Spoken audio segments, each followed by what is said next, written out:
What is going on, my broskiis? My name is Toadskii, back again, here to bring you guys yet another One Piece Treasure Cruise video.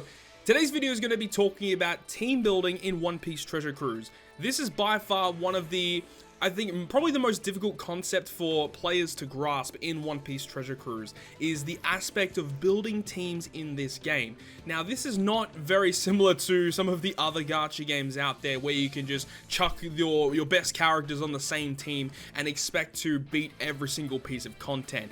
Treasure Cruise requires a little bit more thought process into the characters that you're actually bringing to every piece of content. Even for some of the most easiest raid bosses in the game, some of them have extremely annoying gimmicks that you will have to get around utilizing very obscure characters. So this is where, collecting as many characters as possible, whether they're free to play or summonable, you want to make sure that you're grabbing as many different units as possible to make sure that you have a wide variety of characters that can fit different situations within different teams, whether they're different colored teams or teams that require certain classes. So there's lots of different things that go into building a team, and hopefully this video today answers a lot of questions for you players out there for understanding how to build teams in One Piece Treasure Cruise. So without further ado, let's go ahead and get into it. So the first thing I want to talk about is understanding the content. Now, I feel like this is probably the most important component for building the teams, is just asking yourself the question, what is your team going to be against? This is one of the biggest mistakes by players in their early stages of playing One Piece Treasure Cruise, is, as I said earlier, you can't just bring your biggest, baddest characters and chuck them on your team and expect to win. It simply won't work.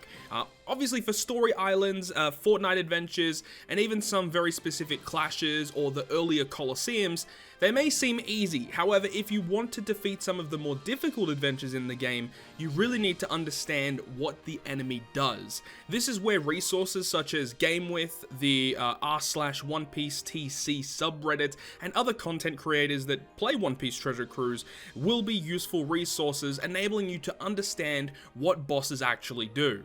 The links to GameWith and the subreddit will be down below in the description for you guys to go ahead and check out. Using these resources, you can begin to comprehend how bosses will operate, and once the boss gimmicks have been identified, you can then begin to think about the types of characters that you will need to bring on your crew to counter the enemy gimmicks. For an example in this video, I'll be taking you through the steps in building a team to take on the adventure Clash Fujitora. Fujitora is an extremely useful powerhouse character that can provide a 2x slot amplification and also will grant you adjacent slots matching for your powerhouse characters, so ensure you farm this character up to bolster your powerhouse teams. So once you have identified what piece of content you wish to challenge and start building a team for, this is where you can use another resource, the One Piece Treasure Cruise Database, which will be down below in the description as well. Make sure to go ahead and check it out. I use it nearly on a regular, daily basis. I use the database very, very frequently. This is an awesome website that will allow you to locate characters under very strict filters to pinpoint the perfect character to add to your team. Once you have identified the characters that can counter the boss gimmicks on the database, you can then begin to build your crew. As for example, here in this video, we're going to take a look at Clash Fujitora. We can see a list of the effects that occur on the adventure on GameWith, such as the following. So one thing to look at on stage 1 of Clash Fujitora as an example is that on turn 1, one of the guy in the middle, he will go ahead and apply 6 turns of bind to our captain and the bottom right character.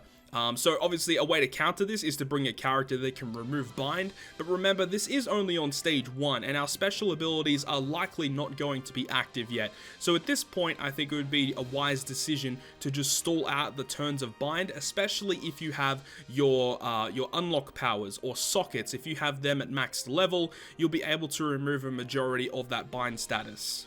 So now fast forwarding to stage 3, this is where we'll have a stage with the seahorse as well as high defense mobs. As the name suggests, these characters have high defense.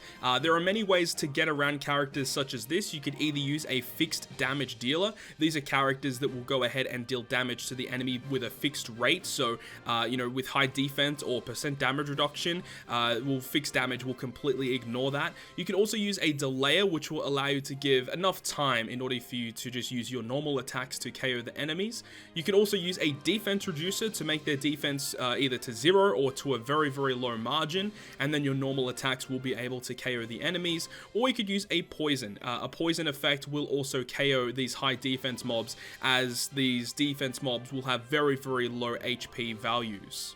Now, I'm taking time to talk about stage 3 because, as you can see, if the enemy actually attacks us, we get inflicted with despair, and the seahorse will bind us for 6 turns. So obviously with unlock powers, we can remove a majority of that, but ideally, we want to KO these characters before they attack us. That is going to be very, very bad if that happens. And then after that, we can move on to stage 5. Stage 5 is the final boss stage against Fujitora. He has 7.6 million HP. Always nice to know how much HP an enemy has. Allows you to build your team correctly so you can output the most damage possible, as well as getting around the debuffs of the enemy. But with his preemptive attack, Fujitora will blow away our captain for 3 turns. He'll also make it that we'll get a 25% health cut for the next 49 turns, and he's also delay immune for the next 49 turns. So the most obvious situation here, we want to bring a character that can be swapped into our captain to then go ahead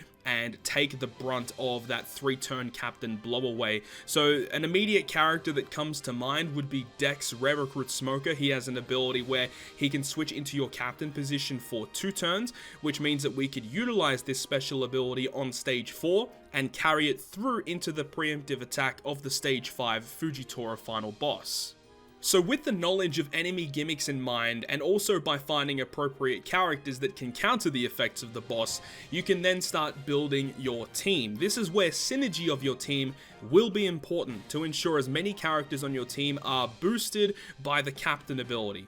Considering that Dex Smoker is such a useful character for this fight, we should probably aim to build a team around him. So with Dex Smoker, he is obviously a Dex character, so you can build a green Dex team. He's also a striker and a driven character, so you could either build a striker team or a driven team around him, or if you have other characters available, you can build a rainbow team. And a really good rainbow captain that would work well here would be a character like Whitebeard and Marco, or someone like 6-star plus Snake Man. Or both of those characters would be a pretty good option here as well.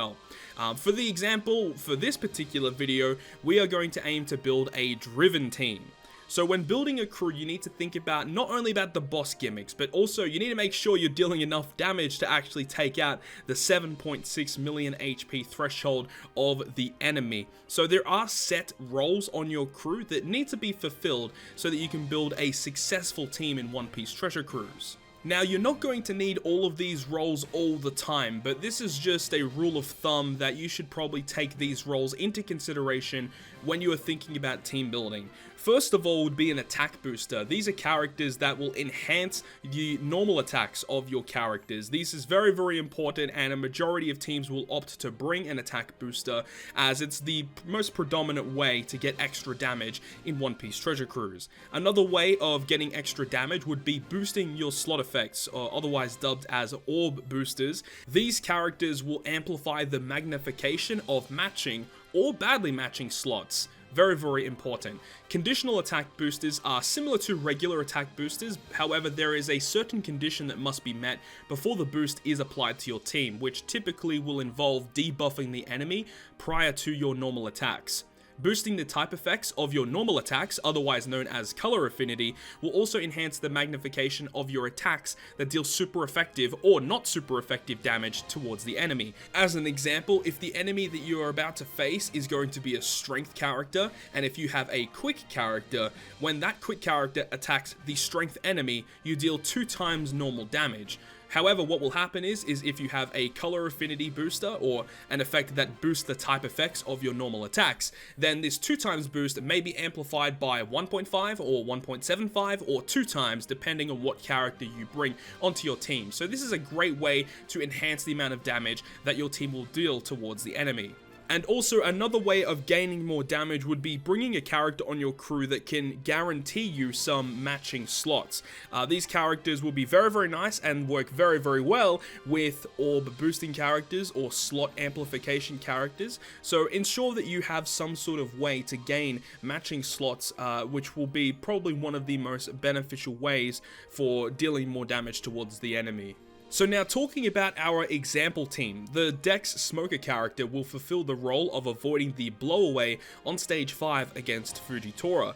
To assist in stage 3 against the mobs with extremely high defense, there are various ways to deal with these enemies, as I have said earlier, but for this particular team, I'm going to be opting for the Cipolla character, as she has a special ability that can reduce the enemy defense by 100% for 2 turns, which will mean that our regular attacks will deal normal damage towards these characters, ignoring their defensive effects, and that will make that stage much, much easier. So by this point, we actually have all of the characters available that can get around the debuffs of Clash Fujitora. We have Smoker for the blowaway, and we have Perona to get around stage 3. So at this point, we can start thinking about what captain we want to select for our team. Now remember, we are building a driven team here, so the character that I will be selecting here will be Sugofest exclusive Doflamingo 6+, as he is an int character which deals more damage towards Fujitora, but he also has a great captain ability of being a 3.5 times attack boost, along with granting beneficial slots to our driven characters, and with a very powerful special that deals a 2.25 times slot amplification special, so that again is going to be very useful for our team. So also here we want to make sure that we can get guaranteed matching orbs to make most of this orb boost that we are getting from Doflamingo. So a character that I will be opting to bring is Sugofest exclusive Guild Tesoro, as he will grant matching slots to our top and bottom row. With Doflamingo being our top row as our captains, it's nice to have beneficial slots for our type advantage characters, and Guild Tesoro here will also provide a 3.25 times chain lock, which will be very handy as one of our characters in Smoker will be blown away through the preemptive attack. Now to round off this team, we're going to be using some sort of an attack booster. Now, as I said earlier, you don't really need to bring an attack booster or an orb booster all the time, but just to round off this team, I will be selecting Sugofest exclusive Judge 6+, as he provides a 2 times attack boost to driven characters, and is also an int typing, which again is perfect for dealing damage towards Fujitora.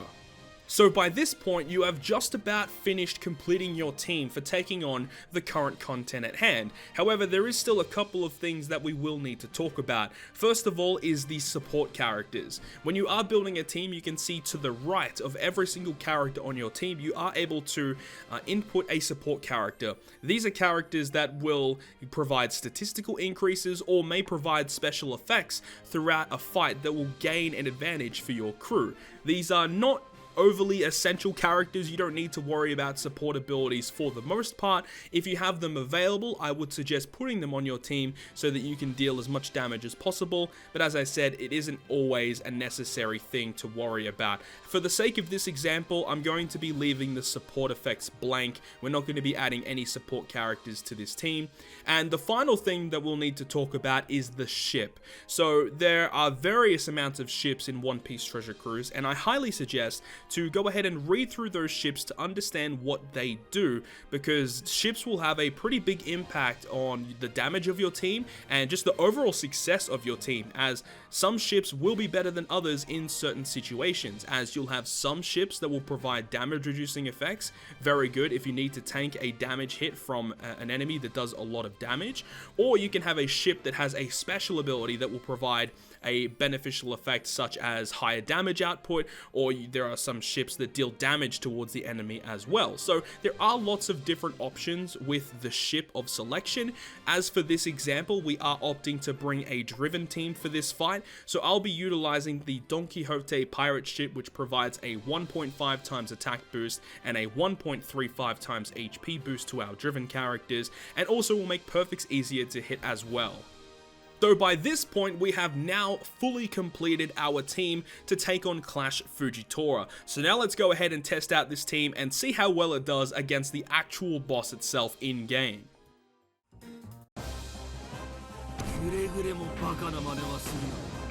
我々の機動力も承知のはず。じゃ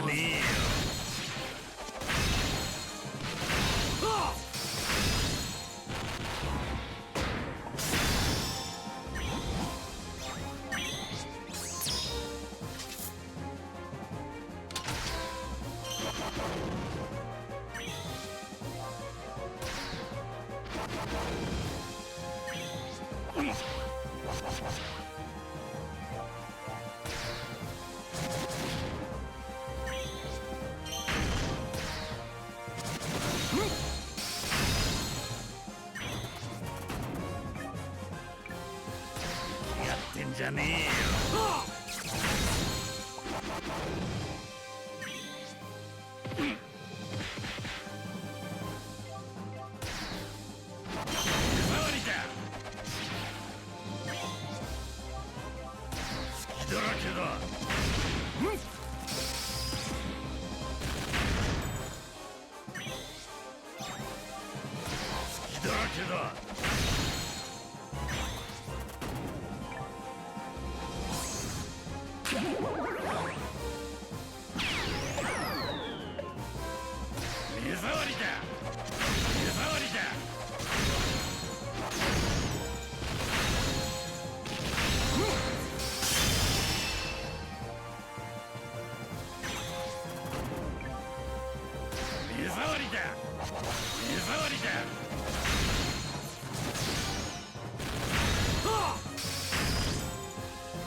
じゃねえよ。だらけだ。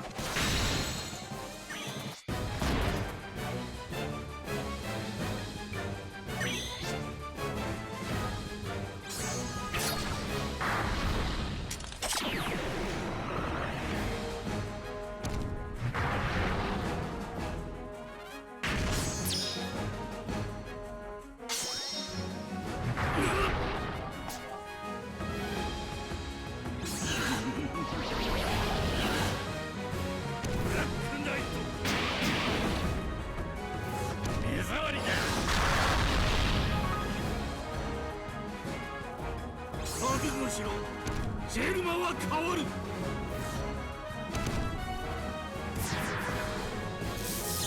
ンジンクラッシャー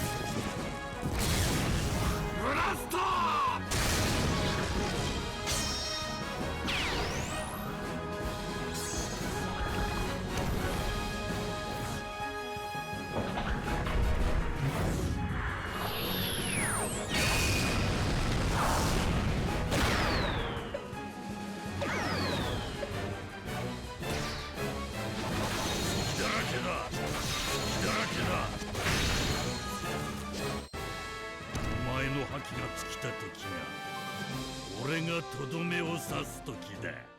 So as you guys would have just seen, the team worked exceptionally well, actually better than some of the teams that I have built previously to take on Clash Fujitora. So that's absolutely wicked that the team worked as well as it did. So just to give you guys a brief summary as to the stuff that we have discussed in this video. Number one, when building teams, understand what content you're going up against. Identify, is it a Clash? Is it a Coliseum? Is it a Fortnite dungeon? Is it a story mode dungeon? That will obviously make a big impact into the characters that you really should be thinking about bringing. Number two is to use helpful resources to then fully understand the gimmicks of the boss. This would be resources such as the One Piece Treasure Cruise subreddit, or to use GameWith. Both of these are very valuable resources to One Piece Treasure Cruise players. As I said earlier, all links should be down below in the description for you guys to check out. Then once you learn those boss gimmicks, you need to understand what characters you need to bring to counter those boss gimmicks. This is where you can use the One Piece Treasure Cruise database, filter through very strict filters to show which characters are going to be very, very usable in the content that you wish to challenge. So ensure you are using the database. It's a very useful resource. Then once you have identified the characters that you're able to use to counter the boss gimmicks, make sure to use other characters in that same team that synergize well with those characters. And then also once you have built that team, you can then focus on support characters to add more stats to your team, or you can have your support characters add really awesome advantageous special abilities. And then once you have done that, you can select your ship, which is the final thing for your team. Ensure that you read all of the ship effects very carefully, because some of them do have restrictions and some of them, you know, obviously won't work with certain captains. So ensure that you pick the right ship for the right job. But there we go, that's the full rundown of team building in One Piece Treasure Cruise. I sincerely hope you guys have learned something in this video today. If you guys enjoyed this video, ensure to leave a like, as this video did take an extremely long time to put together, but I'm really happy to do so, and I really hope you guys did enjoy it. If you guys want to stay up to date with all of the content I post on my channel, including more One Piece Treasure Cruise content, make sure to hit the subscribe button down below. But other than that, guys, I will see you guys within the next video.